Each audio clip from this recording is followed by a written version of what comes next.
पंचम स्कंध, ऋषभदेव, भरत चरित्र और संसार का रहस्य। नमस्कार मित्रों, आज हम श्रीमद् भागवत के पंचम स्कंध में प्रवेश करते हैं। यह स्कंध हमें वैराग्य, आत्मज्ञान और संसार की वास्तविकता का गहरा संदेश देता है। इस स्कंध में भगवान के अवतार ऋषभदेव का वर्णन आता है।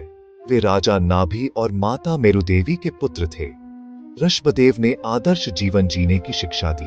उन्होंने बताया कि मनुष्य जीवन केवल भोग के लिए नहीं, बल्कि आत्मा की शुद्धि और भगवान की भक्ति के लिए मिला है। उन्होंने अपने पुत्रों को उपदेश दिया, यह मानव शरीर दुर्लभ है, इसे केवल इंद्रियों की तृप्ति में नष्ट मत करो।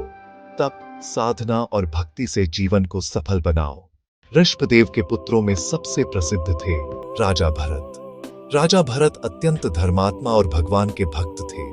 उन्होंने राज्य त्याग कर वन में तपस्या शुरू की, लेकिन एक दिन उन्हें एक छोटे हिरण के बच्चे पर अत्यधिक मोह हो गया। वे उसकी सेवा और चिंता में इतने लीन हो गए कि भगवान का ध्यान कम हो गया। मृत्यु के समय उनका मन हिरण में लगा हुआ था। परिणाम स्वरूप अगले जन्म में वे हिरण बने, लेकिन पिछले जन्म की स्मृति उनके पास थी। उसके बाद तीसरे जन्म में वे जड़ भरत के रूप में जन्मे। इस बार उन्होंने संसार से पूरी तरह विरक्ति रखी और अंततः आत्मज्ञान प्राप्त किया। भरत की कथा हमें यह सिखाती है कि भक्ति में भी मोह बाधा बन सकता है।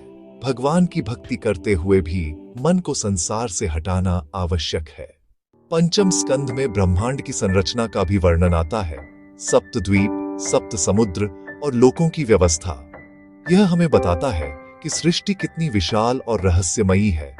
पंचम स्कंध का मुख्य संदेश, मानव जीवन दुर्लभ है, इसे व्यर्थ न गंवाए। मोह आध्यात्मिक प्रगति में बाधा है, भक्ति में स्थिरता आवश्यक है। संसार अस्थायी है, आत्मा शाश्वत है।